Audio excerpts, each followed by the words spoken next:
नमस्कार, आप देख रहे हैं खबर विस्तार और मैं हूं आपके साथ अनुष्का। रीवा के सिंधु भवन में गुरु नानक देव जी का बड़े ही उत्साह से बनाया गया जन्मोत्सव। सिंधु भवन में गुरु नानक देव जी का जन्मोत्सव समाज की ओर से बड़ी धूमधाम और श्रद्धा के साथ मनाया गया। इस अवसर पर सांस्कृतिक कार्यक्रमों का आयोजन किया गया, जिसमें बड़ी संख्या में श्रद्धालुओं ने भाग लिया।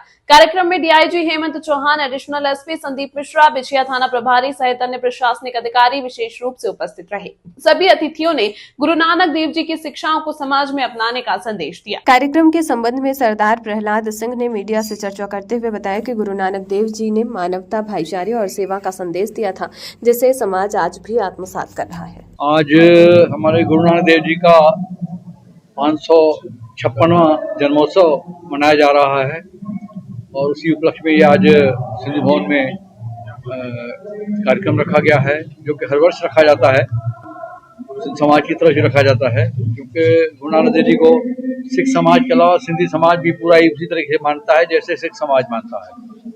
और ये एक बहुत सुखद संयोग रहा है, जो हमारे गुरु नानक देव जी थे बहुत ही शांत प्रिय, शांति का संदेश देने वाले पूरे विश्व में।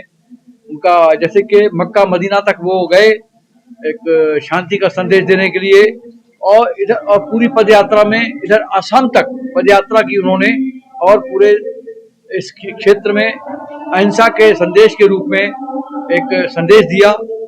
और इसलिए गुरु नानक देव जी को हर धर्म के लोग मानते हैं, वो किसी विशेष धर्म के रूप में नहीं माने जाते हैं। और एक सुखद संयोग ये है कि 1969 में जब गुरु नानक देव जी का 500वां वर्ष जन्मदिन मनाया जा रहा था, उसी वर्ष 100 वर्ष गांधी शताब्दी जी का पूरा हुआ था। 1969 में गांधी शताब्दी मनाई जा रही थी और इधर गुरु नानक देव जयंती मनाई जा रही थी 1969 में। तो दोनों शांति के पुजारी थे, अहिंसा के पुजारी थे। उन्होंने पूरे विश्व को एक शांति का संदेश दिया, और जैसे कि लोग एक मानव जाति आराम से सुख चैन से इस धरती पे जीवन गुजार सके, यही उनका मेन संदेश था। और इसीलिए हर जाति धर्म के लोग गुरु नानक देव जी मानते हैं बड़े उत्साह से। जब भंडारा होता है तो हर धर्म के लोग, जाति के लोग, समाज के लोग वहाँ भंडारा लेने जाते हैं। उसमें कोई विशेष ये नहीं मानते कि ये सिख धर्म के हैं या हिंदू धर्म के हैं या सिख समाज के, ऐसा कुछ नहीं है। ये सब धर्म के सबके सम्मान हमारे गुरु नानक देव जी है। इसलिए सब लोग पूरे देश में बड़े उत्साह से गुरु नानक जयंती का ये कार्यक्रम मनाया जा रहा है। समाज के लोग जैसे भजन कीर्तन क्या किया जाता है? ये जो भजन होते हैं अपने सब भजन ही है, धार्मिक ही भजन होते हैं पूरे। और गुरु ग्रंथ साहब की जो वाणी है उसका भोग लगता है, साप्ताहिक पाठ या अखंड पाठ रखते हैं, और पूरा गुरु ग्रंथ साहब के वाचन होता है। और आज उसकी गुरु ग्रंथ साहब के पाठन की अंतिम संपूर्णता होती है। और जैसे भी पढ़ा, जैसे हम लोग भोग साहब कहते हैं, तो आज उसकी संपूर्णता हुई। और उसके बाद लोगों में खुशी आई कि ये कार्यक्रम हो गया। और उसके बाद गीत भजन होगा धार्मिक, उसके बाद भंडारा।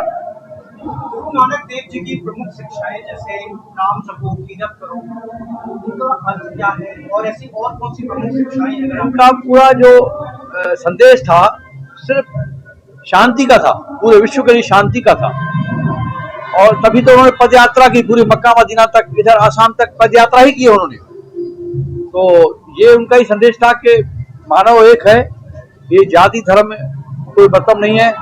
और बड़ी खुशी की बात है, गुरु ग्रंथ साहब में जो सभी धर्मों के सभी संतों की वाणियां हैं, उसमें प्रवचन है, सब समाहित है।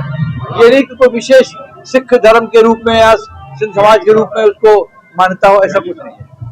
अंत में आज गुरु नानक देव जी की जयंती पर समाज को युवाओं को क्या संदेश?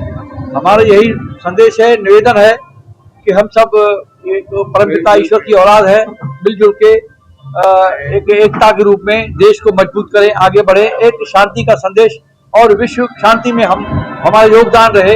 हमारी यही ईश्वर से प्रार्थना है कि हम लोग विश्व में शांति रखने में हमारा योगदान रहे, अशांति और युद्ध खत्म हो और लोग मानव जीवन सुकून से इस धरती पे आराम से रह सकें।